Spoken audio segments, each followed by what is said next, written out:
दशरथ का पुत्र राम अगर अयोध्या रहता तो केवल राम बन के रह जाता। जंगल जंगल जाकर लौटा तो मर्यादा पुरुषोत्तम भगवान राम थे।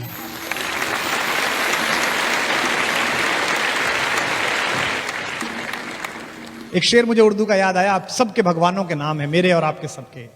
पयंबरों से जमीनें वफा नहीं करती, पयंबरों से जमीनें वफा नहीं करती, हम ऐसे कौन खुदा थे जो अपने घर रहते।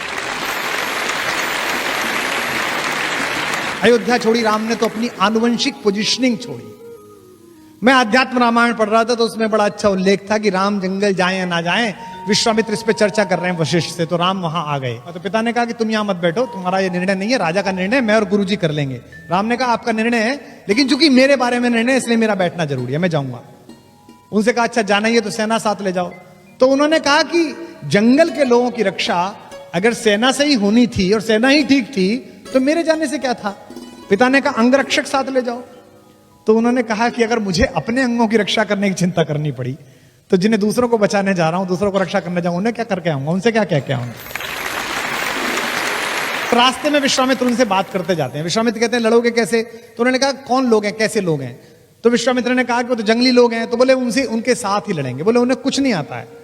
तो विश्वामित्र ने कहा उन्हें कुछ तो आता होगा, क्या काम करते हैं। तो विश्वामित्र ने कहा उनमें से कुछ लोग तो लकड़ी का काम करते हैं, बांस का काम करते हैं। राम ने कहा हो गया काम, उनसे बांस के तीर बनवाएंगे, उनसे धनुष बनवाएंगे, हमारी आर्टिलरी तैयार हो रही है।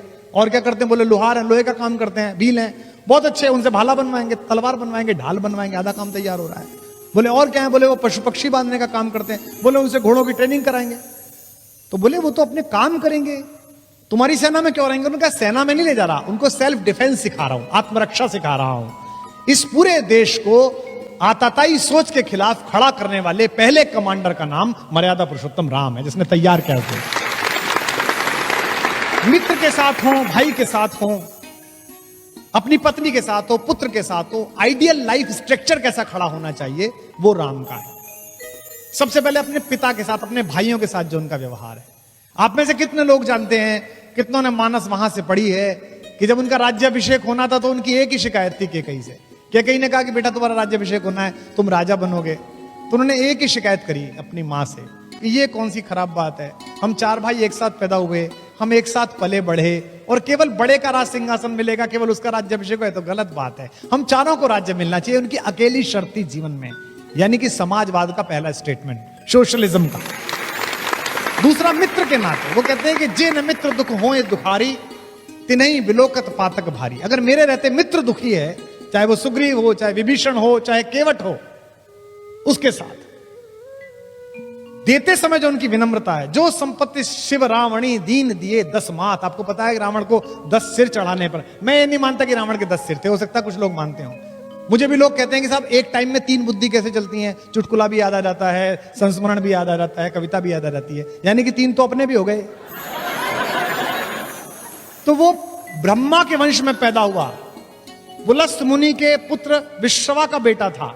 उसकी इंटेलिजेंसिया का जो क्वोशंट था वो 10 मस्तिष्क के बराबर था।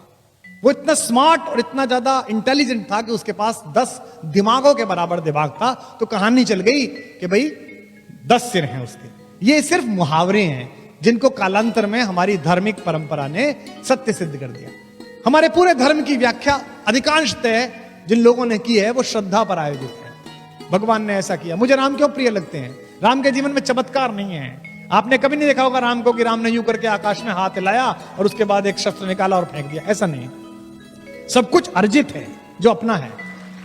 सबसे पहले जब जंगल में मिलने के लिए सारे लोग गए वनवास के समय, तो सबसे पहले प्रथम राम भेटी कैकेयी, सरल स्वभाव भगत मति गई। तीनों मां आकर खड़ी हुई, कौशल्या आकर खड़ी हुई, कैकेयी आकर खड़ी हुई, सुमित्रा आकर खड़ी हुई। राम उठे, राम को पता चला मां आई हैं, गुरु जी आए। सोच के देखिए आप, राम क्या ऐसे हैं कि ये सीनियोरिटी नहीं जानेंगे, हायरार्की नहीं जानते वो, कि पहले अपनी मां के पैर छूं, फिर सुमित्रा के छूं, फिर कैकेयी के छूं। सबसे छोटी है वो तो, लेकिन उनको पता है कि इनके मन में दुख है, इनके मन में गिल्ट है, इसलिए अगर मैं सबसे पहले पैर छू लूंगा तो ये मानद हो जाएंगे, इनको मान्यता मिल जाएगी। आज मैथिली शरण गुप्त का जन्मदिन है। उन्होंने इस प्रसंग को कहा है कि तदनंतर बैठी सभा उठज के आगे, तदनंतर बैठी सभा उठज के आगे। रात को सब बैठ गए, चांदनी रात है, सब बैठे हुए हैं, बात कर रहे हैं। अब राम को मनाने के लिए लोग आए। तदनंतर बैठी सभा उठज के आगे, नीले वितान के तले दीप बहु जागे। टकटकी लगाए नयन सुरों के थे वे, परिणाम उत्सुक उन भयातुरों के थे वे। उत्फुल्ल करौंदी कुंज वायु बह बह कर, करती थी सबको पुलक पूर्ण मह मह कर। वह चंद्रलोक था कहाँ चांदनी वैसी, प्रभु बोले गिरा गंभीर गूढ़ निधि जैसी। अब भगवान बोले, सामने भरत बैठा है, उससे बोले, हे भरत भद्र अब कहो अभीप्सित अपना। भाई भरत अब बताओ क्या चाहते हो। अब सोचिए जिसके ऊपर इतना आरोप लग रहा है उससे कह रहे हैं क्या चाहते हो। हे भरत भद्र अब कहो अभीप्सित अपना, सब सजग हो गए भंग हुआ जो सपना। भरत ने क्या कहा, हे आर्य रहा क्या भरत अभीप्सित अब भी मुझे कुछ चाहिए। मिल गया अकंटक राज्य उसे जब तब भी, पाया तुमने तरुतले अरण्य बसेरा। तुम जंगल में बैठे हो, भाभी के पैर में कांटे हैं, तुमको खाने को नहीं मिल रहा, मैं महल में बैठा हूं, इसी के दिन के लिए तो आया हूं। इसीलिए